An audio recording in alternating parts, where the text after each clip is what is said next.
Subscribe कीजिए दोस्तों हमारे चैनल को। नोटिफिकेशन पाने के लिए बेल आइकन को प्रेस कीजिए। आज का जो हमारा टॉपिक है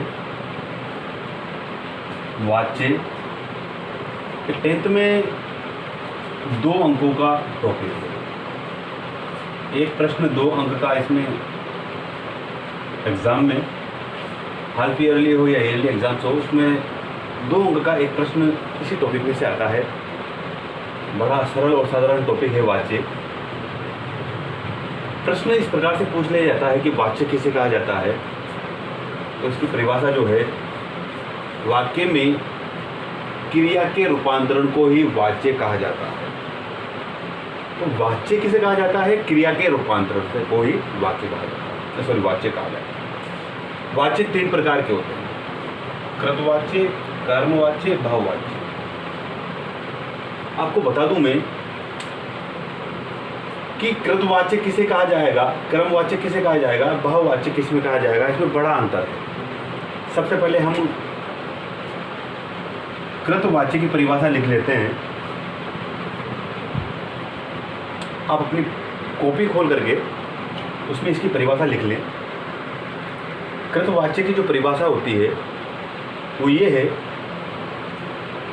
कि जिस वाक्य में कर्ता की प्रधानता होती है। एक साधारण सी चीज़ इस कोष्ठक में लिख ली है, इसमें कर्ता की प्रधानता होती है। कर्ता की प्रधानता, कि जिस वाक्य में कर्ता की प्रधानता होती है और उसकी क्रिया कर्ता के लिंग, वचन,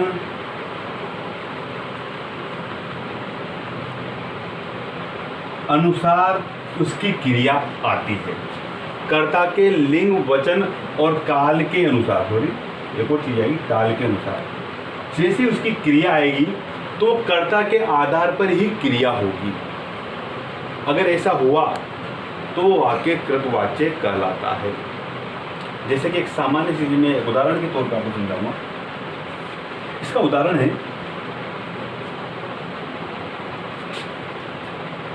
श्याम कलियां तोड़ता है।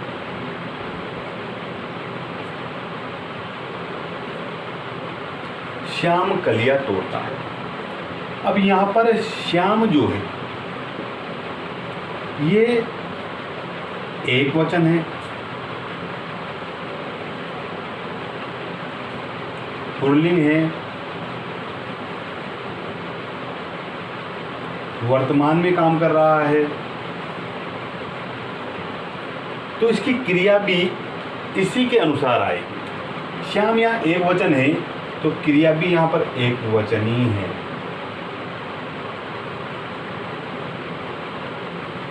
क्रिया पुल्लिंग है तो कर्ता भी यहाँ पर पुल्लिंग है। क्रिया यहाँ पर देख लेना, ये यहाँ का कर्म है वाक्य में, इस कर्म के अनुसार क्रिया नहीं आई है। क्रिया जो आई है वो कर्ता के अनुसार आई है। तो इसकी एक जो परिभाषा है वो ये है कि जिस वाक्य में कर्ता की प्रधानता होती है और क्रिया, क्योंकि इसकी परिभाषा क्या है, क्रिया के रूपांतरण को भी वाच्य कहा जाता है। वाच्य का मतलब क्रिया ही होता है। क्रिया के अनुसार ही पता लगाना है कि क्रिया किसके अनुसार आई है। जिसके अनुसार आई है वो उसी प्रकार का वाक्य हो जाएगा। तो कृतवाच्य का मतलब होता है जिसमें कर्ता की प्रधानता होती है, कर्ता के लिंग, वचन और काल के अनुसार अगर क्रिया आती है तो वो वाक्य जो होता है वो वाक्य कृतवाच्य कहलाता है। अब प्रश्न आपसे पूछ लिया जाता है, जैसे कि सीता फूल तोड़ती है।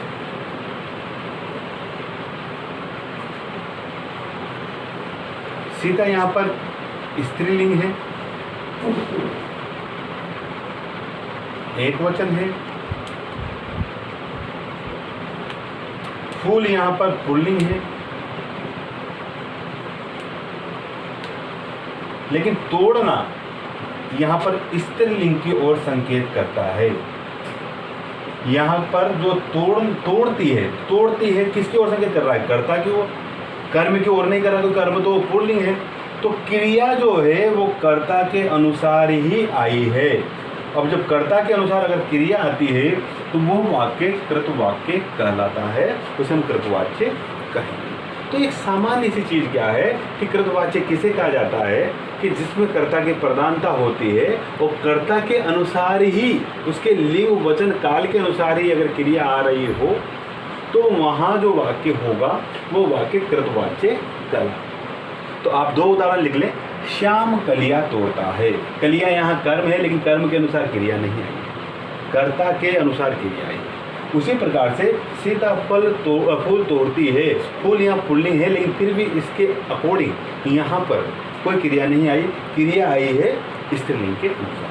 तो आपको ये पता लगा देना है कि कर्ता के अनुसार अगर क्रिया आती है तो वहाँ पर जो वाक्य होगा वो कृतवाच्य होगा। इसकी डेफिनेशन लिख लिया। जैसे हमने पढ़ा कृतवाच्य में कर्ता की प्रधानता होती है और कर्ता के अनुसार ही उसके लिंग, उसके वचन, उसके काल के अनुसार ही क्रिया आती है। उसी प्रकार से कर्मवाच्य में, जैसे हमें पता चल रहा है कर्मवाच्य में कर्म की प्रधानता होनी चाहिए। तो इसकी जो परिभाषा है उसे आप लिखें कि जिस वाक्य में कर्म की प्रधानता होती है, जिस वाक्य में कर्म की प्रधानता होती है और कर्म के लिंग वचन अनुसार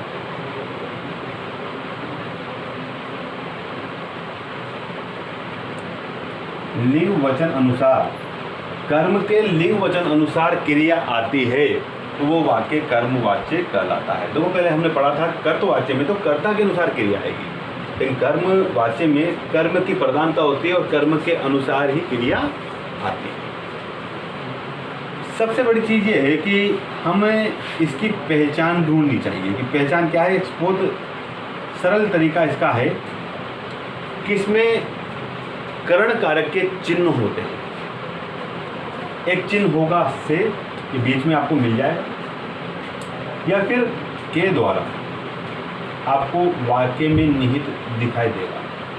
ये दो बहुत बड़ी पहचान है क्रमवाच्य की। ये और ये दो शब्द निश्चित तौर पर वाक्य में आएंगे। जैसे राजीव के द्वारा रामायण पढ़ी गई।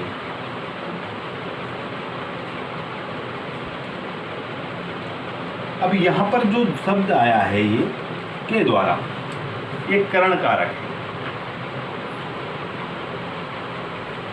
करण कारक का चिन्ह इसमें निश्चित तौर पर आता है। निश्चित तौर पर राजीव के द्वारा रामायण पढ़ी गई। अब मैंने आपसे कहा था कर्म की प्रधानता होती है, उससे और के द्वारा निश्चित तौर पर आते हैं।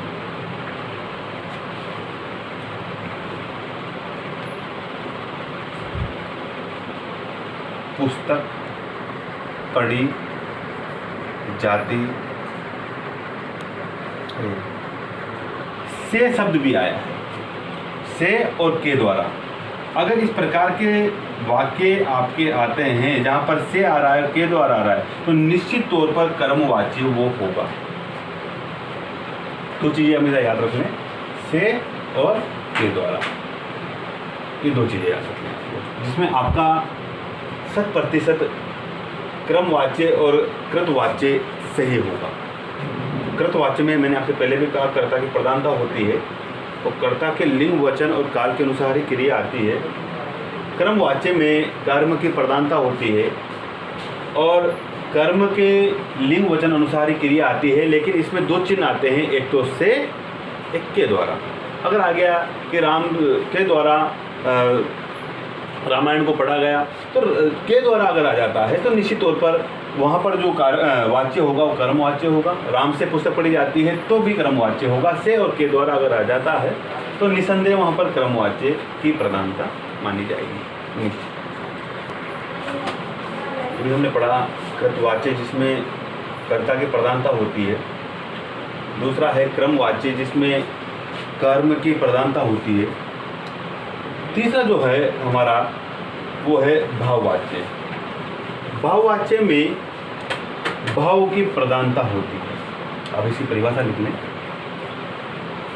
वह वाक्य जिसमें भाव की प्रधानता होती है और क्रिया अन्य पुरुष एक वचन और पुल्लिंग में होती है, वो वाक्य भाववाच्य कहलाएगा।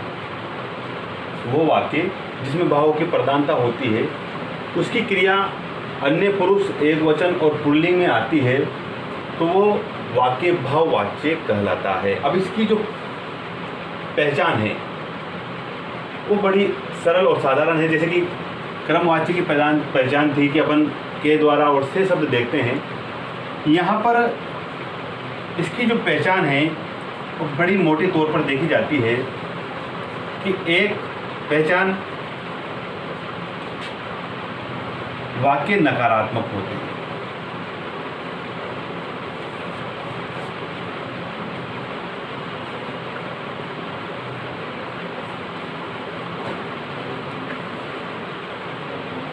वाक्य नकारात्मक होते हैं। जहाँ तक हम इसे देखें कि इसके वाक्य नकारात्मक कैसे हैं, जैसे कि राधा से दौड़ा नहीं जाता।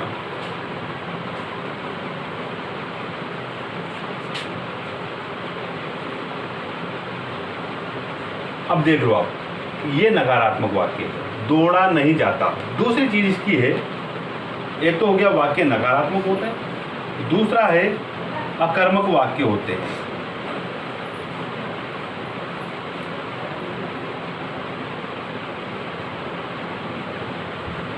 अकर्मक का पता कैसे लगाएं? क्रिया के ठीक पहले अगर हम क्या या किसको शब्द लगाते हैं, क्रिया के ठीक पहले क्या या किसको शब्द लगाते हैं, अगर हमें जवाब नहीं मिलता तो वाक्य अकर्मक है। जैसे कि हमने कहा क्या नहीं जाता, क्या नहीं जाता, जवाब नहीं मिल रहा। किसको नहीं जाता, जवाब नहीं मिलता। तो जहाँ जवाब नहीं मिलता है वहाँ वाक्य अकर्मक होता है, और जहाँ वाक्य नकारात्मक होता है और अकर्मक होगा तो वहाँ पर भाववाच्य होता है। जैसे कि मैंने कहा श्याम से हंसा नहीं जाता है, मुझसे दौड़ा नहीं जाता है। तो ये सब कुछ चीज़ें जो है वो नकारात्मक होती है और अकर्मक होती है। तो हमारे पास तीन वाच्य थे, कृतवाच्य, कर्मवाच्य और भाववाच्य। तीनों की ही जो परिभाषा है वो अब सरल तरीके से मैं आपके सामने दोबारा बोलना चाहूँगा ताकि आपके सामने वो रिपीट हो सके। पहला है कृतवाच्य जिसमें कर्ता की प्रधानता होती है। क्रिया जो होती है वो कर्ता के लिंग वचन के अनुसार ही आती है। कर्ता अगर एक वचन में है तो क्रिया भी एक ही वचन में आएगी। अगर कर्ता बहुवचन में है तो क्रिया भी बहुवचन में ही। क्रमवाच्य में कर्म की प्रधानता होती है। सबसे बड़ी पहचान है इसकी कि से और के द्वारा शब्द बीच में आते हैं। कर्म की प्रधानता होती है, क्रिया कर्म के लिंग वचन अनुसार ही आती है। भाववाच्य में भावों की प्रधानता होती है और क्रिया हमेशा अन्य पुरुष एक वचन और पुल्लिंग में आएगी। जैसे कि ये जाता आ रहा है, यहाँ पर राधा से दौड़ा नहीं जाता, राधा से हंसा नहीं जाता, तो यहाँ पर हे वगैरह ये चीज़ें नहीं आएगी। अकर्मक होता है वाक्य, नकारात्मक होता है वाक्य। तो आज जो हमने पढ़ा है वो पढ़ा है वाच्य। मैं दोबारा से आपके सामने से फिर से रिपीट करता हूँ। वाच्य किसे कहा जाता है, प्रश्न ये आता है तो हमें बोलना है कि क्या लिखना है या परिभाषा देनी है उसकी। तो क्रिया के वाक्य में क्रिया के रूपांतरण को ही वाच्य कहते हैं। तीन प्रकार के वाच्य होते हैं, कृतवाच्य, कर्मवाच्य, भाववाच्य। कृतवाच्य में कर्ता की प्रधानता होती है, कर्ता के लिंग वचन अनुसार क्रिया आती है। श्याम कलिया तोड़ता है, ये इसका एक बड़ा उदाहरण है। कलिया के अनुसार क्रिया नहीं आ रही क्योंकि कलिया जो है वो कर्म है।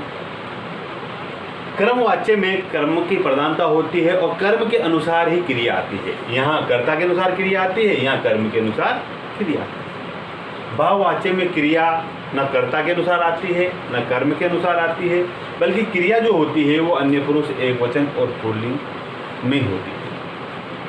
इसकी पहचान है कि वाक्य नकारात्मक होते हैं, अकर्मक होते हैं। इस प्रकार से ये तीनों ही जो हैं बड़े सरल तरीके से मैंने आपके सामने इसे प्रस्तुत किया है।